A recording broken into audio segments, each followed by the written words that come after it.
Andrew Marsh, 212 May Street in Worcester. Thank you, Mr. Mayor. Mr. Mayor, I rise regarding agenda item 10.5A. Mr. Mayor, despite what the police unions and some of the members of this very council would like us to believe, a civilian review board to provide municipal oversight over the WPD is very much needed. When members of law enforcement are given the green light to act irresponsibly without local repercussion, that is exactly what will happen, and exactly what has happened. Members of law enforcement have harassed, assaulted, prosecuted, and in the worst cases, killed innocent people without fear of reprisal.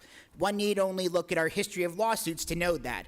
It is a reality I cannot ignore while maintaining my integrity. Even if none of that were true, I would still be heavily in favor of a civilian review board for one very simple reason. Nobody, and I mean nobody, should be allowed to police themselves. It's an insane conflict of interest, one that can only be resolved via independent oversight. And I speak from relative experience. When I was a teenager, my mother had to redo over 100 hours of internship, and her attempts to appeal the decision predictably fell on deaf ears because the faculty who sat on the appeals board were the exact same people who created the problem in the first place.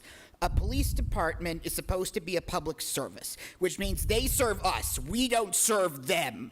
We should not simply take their words as gospel, nor should we have blind faith that their actions will always be just. We need meaningful local oversight, and we cannot simply kick the can down the road and tell the state and federal government to do it. We need to handle the bulk of the work ourselves, and a civilian review board is one of the tools in the toolbox we need to provide it. The city manager should be ashamed to oppose this, and the city council should enact a civilian review board with teeth without delay. I yield back the balance of my time.